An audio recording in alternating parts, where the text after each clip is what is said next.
It's now my privilege to call to the stage one of my favorite Manhattan Institute Senior Fellows, Mark Mills, who will introduce our next speaker.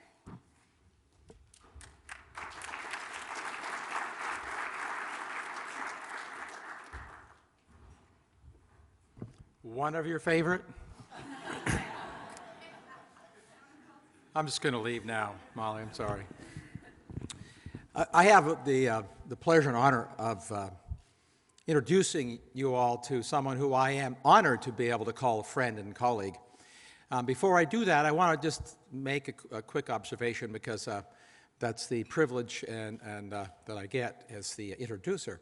Before I tell you just a skosh about Tom Fanning. First, I want to give you a piece of advice because you've heard some good advice. This is a conference about the future. So I want to give you a piece of advice. You know Peter Drucker, the great management consultant, who one of his aphorisms, he had many. One of the two or three that I found is my favorite is he said, "The future is what you create." Right? I mean, there's a lot of pessimism in the world today. You all, you know this. You've been told this are the future. So I want to give you the context of a piece of advice about the future that you'll create. In this way, you remember the movie? You know the movie. It's famous, The Godfather, right? Everybody knows the movie The Godfather. You know how this organization began? This organization began, you have in your midst today the Godmother, Marilyn Fedock, right? So there's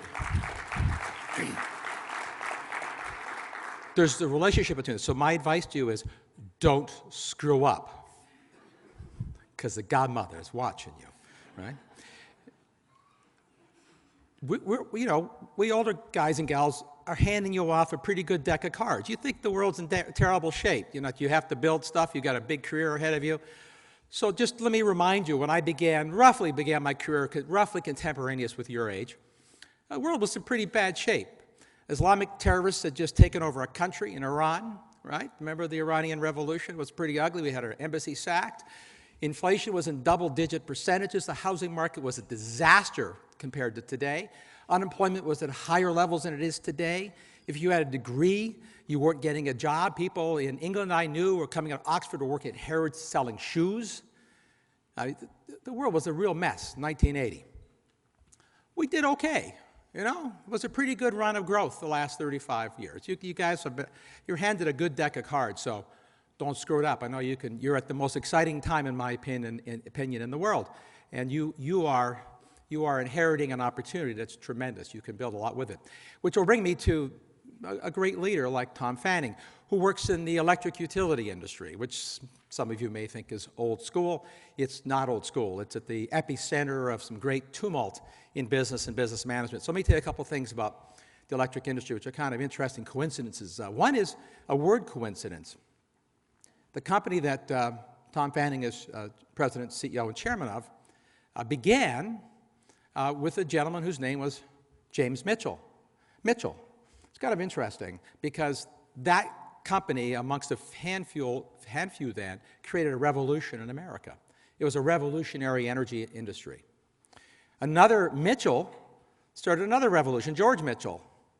Not too long ago, you know who George Mitchell is. Mitchell Energy started the fracking revolution in Texas. I think it's kind of interesting, the two Mitchells. The first Mitchell was Canadian, by the way, which is kind of interesting. For those of you who don't know, I'm Canadian, so I was proud of the fact that my friend's company was inspired by a Canadian. So it was sort of a nice connectivity. The other coincidence, which is a business and policy coincidence, which I think Tom will talk to you a little bit about, is a timing coincidence. So Con Ed was one of the earliest utilities as well. It really traces its birth to roughly 1900 here in New York City. It only took 35 years from the birth of a great industry to a point in time in which the government decided that it was an industry that was so important, the government had to have control over it, called the Public Utilities Holding Company Act of 1935, which regulated the electricity business as a utility. 35 years after its essential flowering and birth. Isn't it an interesting coincidence if we trace the birth of the internet era to roughly 1980, when Apple went public, to today, 35 years ago, the government in its wisdom has decided that the internet is a utility. which the bureaucrats in Washington are smarter about running, operating, and regulating than anybody in any of those businesses out there. I don't think that Silicon Valley has woken up yet to realize what it's like to work in an industry like that. Tom Fanning knows what it's like to work in an industry like that. And he's an interesting CEO. So let me just tell you by way of introduction what a last aphorism that relates to Tom Fanning. I've had the pleasure of watching him operate in public forums, but also behind closed doors with his executive team. So winding back to what Andy told you, what I've observed in meeting with and working with hundreds of CEOs is that there's a one-to-one correlation between a company's success, I find. Almost always, there are exceptions, and the CEO's not just skill set, but his demeanor, his manner, how he treats his people. Tom Fanning is an interesting guy because what he does is what Drucker talked about when he talked about management.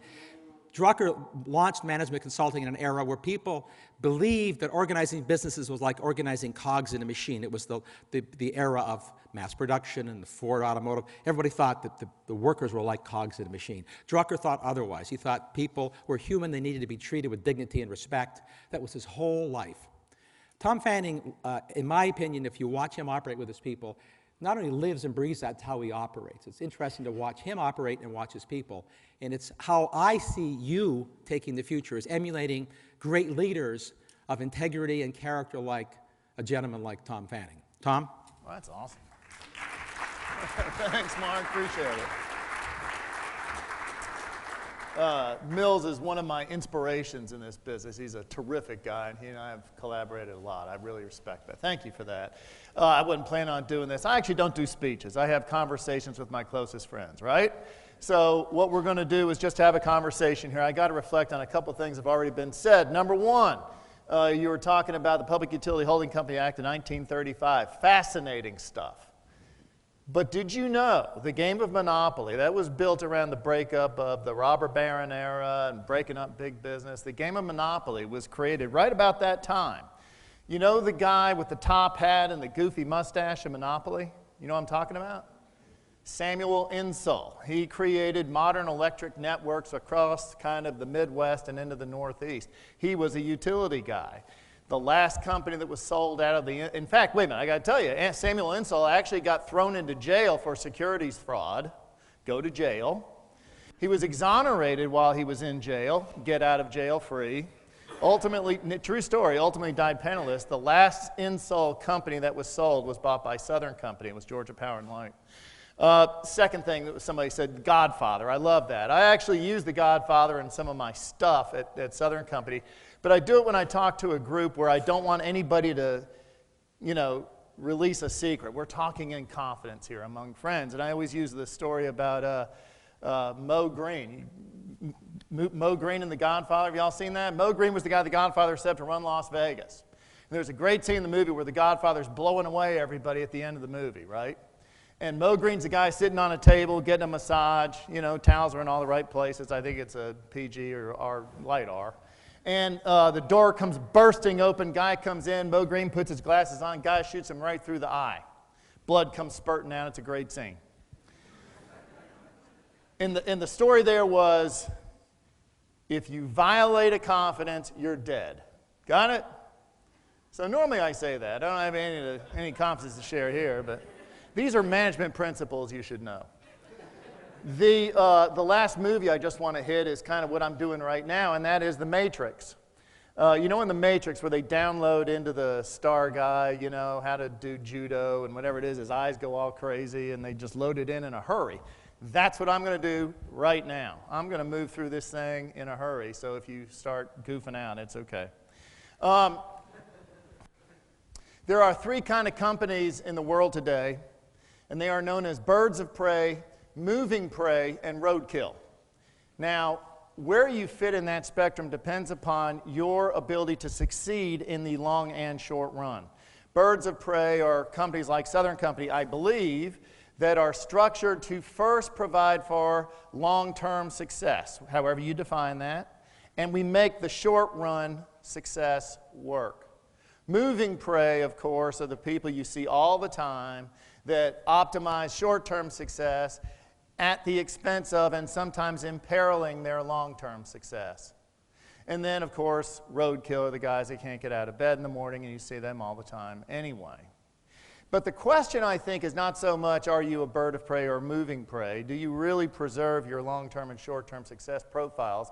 Is really, how do you define it? When Anthony was up here, you know, success isn't about you, and it's not about Southern Company. It's about them. It's about the people we serve. And when I talk about responsibility, it's not about me, it's not about my teammates, it's about the institutions. So it may be Southern Company, it may be the industry, it may be the American economy. And I take it as my role and an obligation, not an option, to impact that in a very positive way. Now, what's fascinating is whenever I think about kind of success and about them, it's always helpful to put a face on who you serve. So we serve 4.5 million people in the Southeast, 4.5 million customers anyway. But here's something that I think you're going to talk about later in the program, and that is income inequality in America. See, we have this enormous obligation. When I think about kind of, if I was defining it by what I do, what Southern Company does, it's make, move, and sell electricity. When I think about what I owe them, it is that my customers deserve, and I am accountable for delivering clean, safe, reliable, and affordable energy to make their lives better. Now, I want you to recognize something.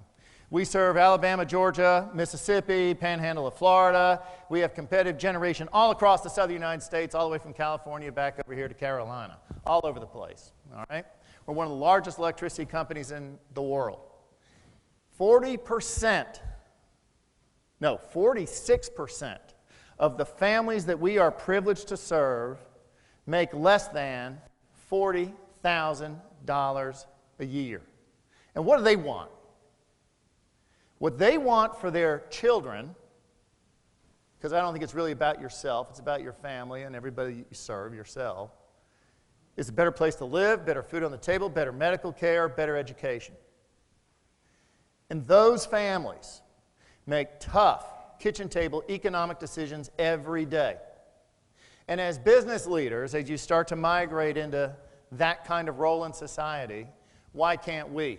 When I think about all the challenges facing the world and the unrest in the Ukraine and in the Middle East, and kind of this worry about growth in Asia, when I think about the challenges we have here in the United States, not to mention a frozen Congress and government, who's going to step into the breach? See, I think it's us. I think business now can play a really important role in helping to solve the problems of America. These immense challenges, I think people are thirsting for a way to play offense. In every strategy, and people say, oh, I want to do strategy. You better understand that with every strategy, there's defense and offense. So often in America today, we get caught up in defense. It's all about ourselves and preserving my position. What we've got to do is find a way to play offense in everything we do. And sports fans, I am delighted to tell you that for the challenges we see in America today, there are so many people trying to dumb down American aspirations, trying to settle with a new normal. That is complete and utter garbage. We have unacceptably high unemployment, too slow economic growth. What are we going to do about it? How do we play defense? Americans want that answer. It's business people that can provide it through technology change. I'm proud to say that the energy complex in America is one way that we can get that done. Unlike any time in my parents' lifetime, my lifetime, your lifetime, America is in a position where we can be energy secure. Now, that doesn't mean independent, but what it does mean is we could be a net exporter. And by 2030, 35, be a net exporter, say by 2020, 2030, 2035, we can be the biggest energy producer on the globe. That's enormous. It's a complete game changer. For so long, we have energy policy today, and therefore a lot of economic policy, set on a kind of premise of scarcity. We've got to turn that on its head and think about policy set on abundance, not scarcity. And in the process, I think we do the right things, and so we work relentlessly in Washington and in any forum that we can develop to preach these truths that we can create probably by 2020 another 2 million jobs just related to industry. The energy industry. And by 2035, another 5 million jobs. And when I think about the ethics of business, what is more ethical than providing for someone a job, more pay, the opportunity to make themselves better, right? It isn't about giving people fish, teaching them to fish. As leaders of the enterprise, as leaders of an industry, we have the ability to play offense like nowhere else before. And so it's so exciting right now to create, in this context of an American and international economy, a way for America to have a position that could be unassailable in its advantages for decades to come. Now I'm going to translate that quickly to electricity. I could go on a lot of different fronts here. But electricity, it means three things to me. Number one, I used to run around, and you could look at my stuff on YouTube and on the web and all that, and we publish stuff all the time. But I used to say all the arrows in the quiver. President Obama came out and said all the above. So what the heck? All the above. But whatever you call it, it's the full portfolio. Southern Company today is the only company in America doing all the above. We're building a new nuclear plant in Georgia. We're building a coal plant in Mississippi that is cleaner than carbon footprint than natural gas. Carbon capture. And the carbon isn't a waste stream. We use it to produce more domestic oil through enhanced oil recovery. And we're producing tax base and jobs and better lives for thousands of people.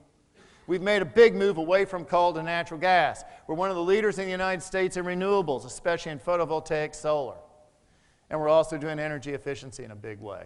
So the first issue on electricity is promote the full portfolio. Don't let yourself get caught up in kind of one angle or another. Everything must work. Second, energy innovation. We've got to have this kind of moonshot-like fervor. When I think about the innovation in technology, I used to be CIO. It was I had 15 jobs in my 33 years at Southern. One of them was CIO. Most days I thought that meant career is over.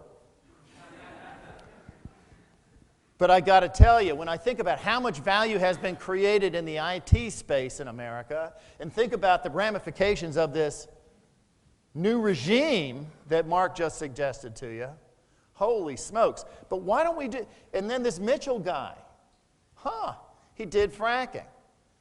That's technology revolution in the energy space. We are engaged in that right now. What does the future hold? One of the things that I fight with my team about is we've been so successful for so long. The highest bond ratings, the highest level of TSR, great stuff. Highest level of customer satisfaction. The top 4 companies in America last year in satisfying customers were ours. Okay? And they say, change, what are you talking about? Look how good I am.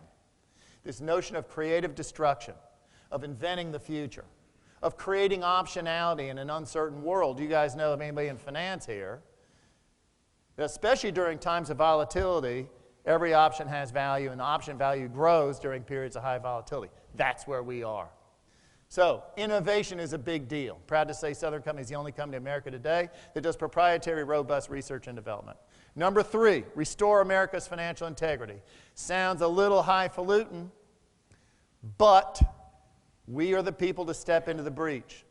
3 pieces to that one. Number 1, we've got to unfreeze Congress. Find ways to get bipartisan support and get Congress back in the role of setting policy. They are the only people in my business with the lens to balance clean, safe, reliable, affordable. Regulators do not. Get Congress back in the game. Number 2, fix the balance sheet. America is a wonderful place and makes wonderful promises to its citizens. Can we afford them?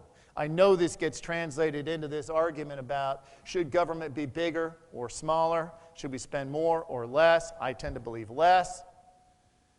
But in any event, think about policy not through that argument, but through what can we do to promote growth and grow jobs and grow personal incomes and make American lives better.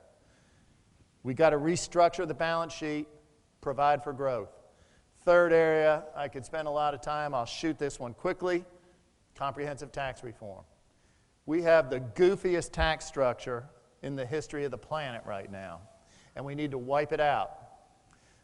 We worked with Simpson Bowles. I worked with Bacchus Camp on ideas to completely whiteboard what we need to do, get the IRS and government out of picking winners and losers, and let the free enterprise system work.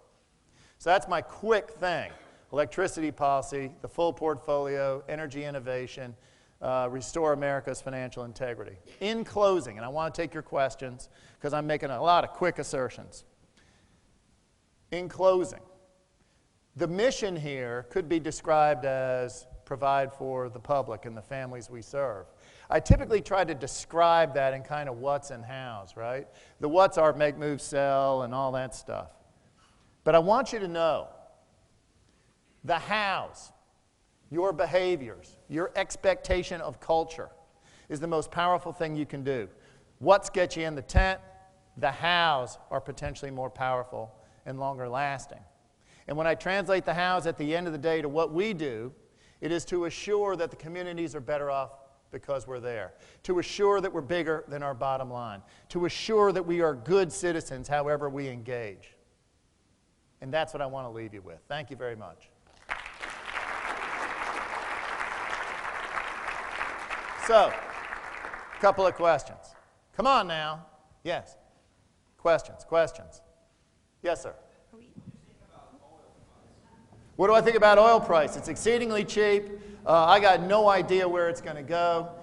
However, in the world of abundance now, I think through technology revolution, I think we could see a period of prolonged time where energy inputs are cheap. Think about the blessings of America. We're the Saudi Arabia of coal, something like 27, 28% of the world's coal reserves, and about half of our reserves, a much higher proportion you find elsewhere in the world, are darn good reserves. Let's figure out a way to use that responsibly. 2, oil. Because we're breaking through on technology, fracking, natural gas, we have a huge advantage, not only abundance, but price. Good stuff. I'm a huge proponent of unlimited exporting ability. 3rd largest consumer of natural gas in the United States, Southern Company is. I want unfettered exports of it. Sounds a little crazy, but I think that floats all boats. Next question. Yes, ma'am. So thank you for being here. Thank you. Oh, it's all right. I'll repeat you. Yeah, whatever. Sorry. I've already been to the mic, and anyway, it was apparently not how we were asking questions. But so thank you for being here. I worked on Capitol Hill for almost 5 years, and I totally appreciate and agree with the need to unfreeze Congress. Love to know how you propose doing that. Piece of cake. And especially, frankly, in when you have an electorate that doesn't pay attention to like down ballot primaries and areas where they really could make a huge difference in the makeup of Congress and the way we share ideas on policy. And I'm obviously a business school because I was done with that. I think there's a better impact to be made trying to cross them off. So you're going to have Joe Kernan later, right? Is that true? Is Kernan going to be later? I mean, he's kind of a friend of mine. I guest host Squawk Box. You know, of course, he's the guy there. He makes fun of me for this. But here's what I fervently believe, that as leaders of the enterprise, you cannot afford to be cynical. You must be optimistic. You must have a positive slant to what you're trying to do. In terms of breaking the logjam in Congress, one of the things I'm always committed to do, and in fact I do this with environmental stakeholder groups and everything else, and it's funny, I'll get the Sierra Club and the NRDC and the Environmental Defense and the Union of Concerned Scientists, and anybody that wants to come in the room, I get them in a room and we talk through the issues.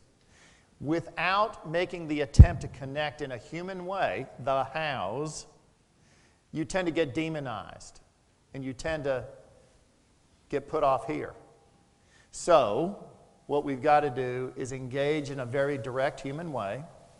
And what I always say to these folks is, you know what? It's not that we're going to agree on everything, but the most respectful thing you can do as a leader is listen and look for points of intersection.